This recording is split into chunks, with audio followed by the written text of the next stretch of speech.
Today I'm doing my book talk on Jacqueline Woodson's Feathers. I leaned against the schoolyard fence with Samantha, both of us watching, but neither of us saying anything. Samantha took a napkin from her bag and rubbed the last of the frosting from her fingers. She offered it to me, but I just held out my hand, showing her how clean I'd licked it. Most days, I broke away from the fence and went and jumped rope or played handball with other kids. But Samantha was always by the fence when I returned. Sometimes she was bent over her tiny Bible. I could see Maribel out in the schoolyard doing Down, Down, Baby with three other girls. Down, down, baby, down by the roller coaster. Sweet, sweet baby, I will never let you go. Jimmy, Jimmy, Cocoa Pop, Jimmy, Jimmy, Pow. Maribel's hand went the wrong way and she was out. I couldn't help smiling. When I looked back, Trevor was still talking junk.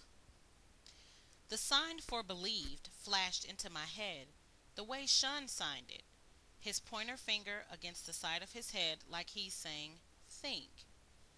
Then his hands coming together, like the sign for Mary.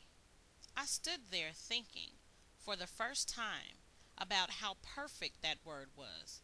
To have a thought in your head and then to marry it, to take it into your heart forever.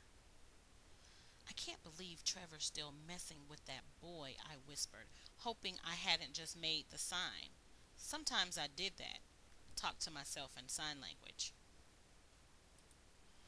Ray Ray made some stupid fake signs with his hands, then grunted, I guess we gotta talk to him like a deaf guy, huh? He said.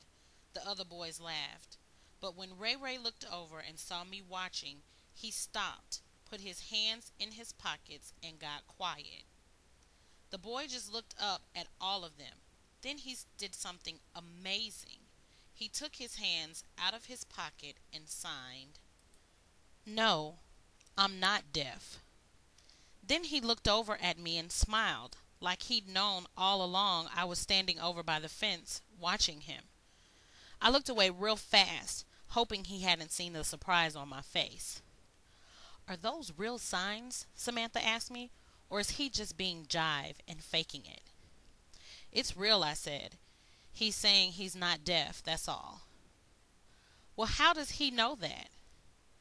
How am I supposed to know? I don't know that boy. Maribel had come back over to the fence and was standing on the other side of Samantha.